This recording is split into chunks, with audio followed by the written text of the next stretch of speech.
दोस्तों, पाकिस्तान का मौक़िफ़ ज़्यादा से ज़्यादा हिस्से को पाकिस्तान का इलाका बनाने का था।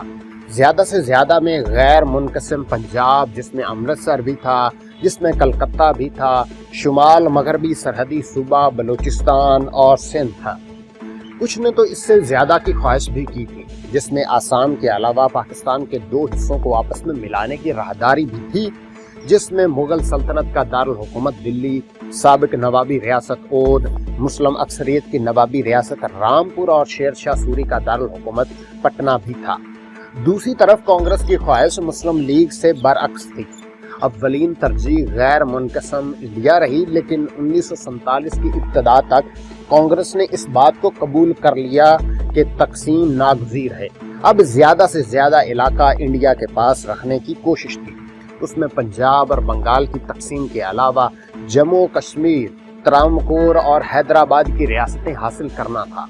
1947 के आगाज तक ब्रिटिश ने मकामी राज्यों पर वाज़े कर दिया था कि उनकी ज़ाती राजधानियां बाकी नहीं रहने वाली। वो इंडिया या पाकिस्तान में से किसी के साथ मिलने का तय कर लें।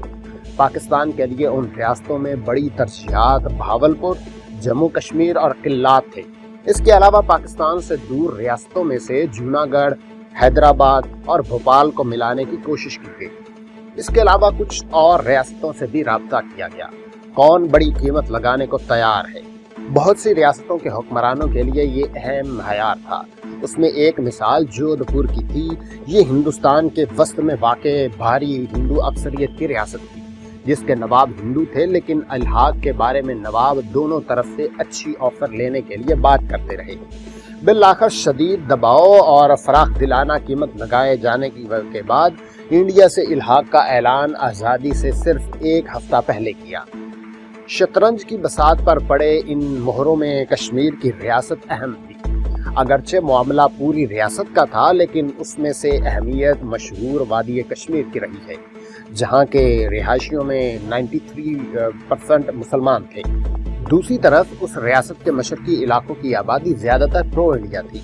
उसमें जम्मू के 4 अजला और लद्दाख डिस्ट्रिक्ट शामिल थे। एक मुमकिन हल कश्मीर को पंजाब और बंगाल के तर्ज पर तकसीम किए जाने का हो सकता था।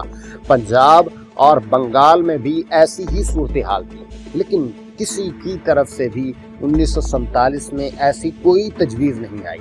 वजह क्या थी? इसलिए कि तकसीम हिंद के तय करदा असूलों के मुताबिक ये वाज़े था कि फैसला महाराजा ने करना है।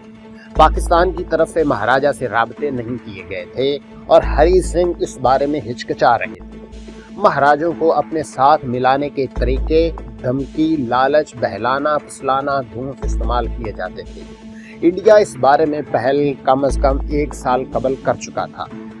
बर्र-ए-सगीर छोड़ने से 3 हफ्ते कबल 25 जुलाई 1947 को लॉर्ड माउंटबेटन ने मकामी हुक्मरानों की असेंबली चैम्बर ऑफ प्रिंस से खिताब करते हुए कहा कि बरतानिया जाने के बाद सिर्फ 2 रियासतों से ताल्लुक रखेगा, इंडिया और पाकिस्तान।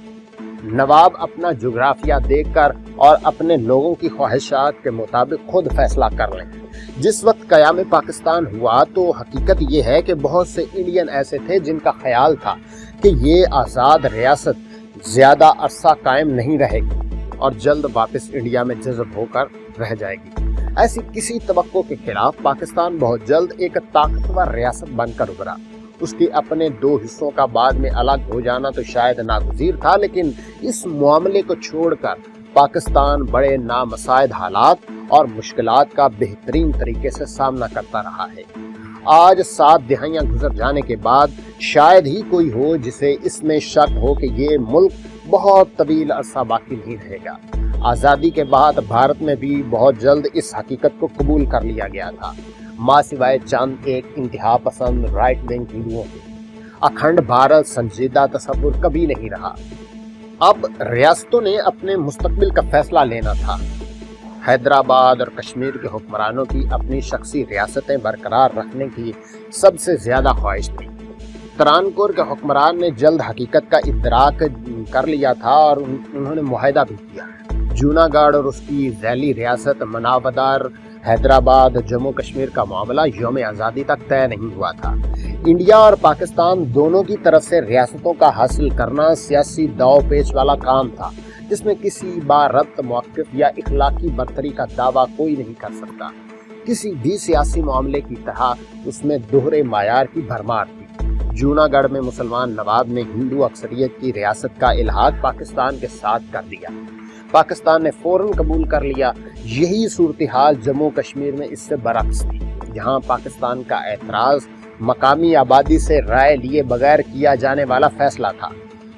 दूसरी तरफ इंडिया ने नवाब के इल्हाक को तस्लीम करने से इनकार कर दिया और उसे नाकाबिले कबूल करार दिया, जबकि पाकिस्तान ने ऐसा ही जम्मू कश्मीर के इल्हाक के बारे में किया। तीसरा ये कि इंडिया ने जूनागढ़ पर फौज कशी कर दी। पाकिस्तान ने जम्मू कश्मीर में यही किया। चौथा ये कि इंडिया ने लोगों की राय के लिए इस्तिस्वाब राय उसी का वादा जम्मू कश्मीर में किया, लेकिन वहां ये नहीं करवाया गया। पांचवा ये कि जूनागढ़ के नवाब से बागियों की अबूरी कौंसिल इंडिया में बनी, वैसी ही महाराजा से बगावत करने वालों की आज़ाद कश्मीर में बनी। हैदराबाद में नवाब ने आज़ाद रहने की कोशिश की। गवा की बंदरगाह को पुर्तगाल से खरीदने की कोशिश की ताकि इंडिया पर इन्हिसार तोड़ा जा सके। दूसरा ये कि इंडिया ने हैदराबाद के खिलाफ इकोनॉमिक पावर इस्तेमाल की, जबकि यही काम जम्मू कश्मीर में करने पर पाकिस्तान पर नुक्ताचीनी की। तीसरा ये कि फौजी ताकत इस्तेमाल की। चौथा ये कि यहाँ पर इस्तिस्वाब राय का वादा नहीं किया, जबकि दूसरी तरफ पाकिस्तान के लिए जम्मू कश्मीर पर एतराज़ ये उठाया गया कि ये वाज़े मौक़िफ़ अवाम की उमंगों के मुताबिक फैसला था, जबकि हैदराबाद में मौक़िफ़ इसके मुतज़ाद इख्तियार किया। अक़वाम मुत्तहिदा की सिक्योरिटी काउंसिल में 1948 और 1949 में हैदराबाद क्वेश्चन ज़ेर गौर आया, लेकिन उस पर कोई नतीजा नहीं निकला। हैदराबाद इंडिया के इलाकाई और सियासी इलाके में था। ये मामला जल्द ख़त्म हो गया। अक़वाम मुत्तहिदा में इस पर आखिरी बार 24 मई 1949 में बात की गई। अगर आप सख्त प्रो इंडिया या प्रो पाकिस्तान हैं या फिर एंटी इंडिया या एंटी पाकिस्तान, तो अपने डबल स्टैंडर्ड को नज़रअंदाज करके दूसरे पर तनकीद करेंगे, और अगर ऐसा नहीं तो आप पहचान चुके होंगे कि सियासत तो ऐसे ही होती है। जब तक यौम आज़ादी आया तो इंडिया में मौजूद रियासतों से हैदराबाद, जम्मू कश्मीर, जूनागढ़, मनावदर और मंगोल के सिवा तमाम हुक्मरान इल्हाक के मुआहदों पर दस्तखत कर चुके थे। दोस्तों, हिस्ट्री ऑफ कश्मीर अभी जारी है। अगली वीडियो के लिए हमारे चैनल को सब्सक्राइब करें और बेल आइकन पर लाजमी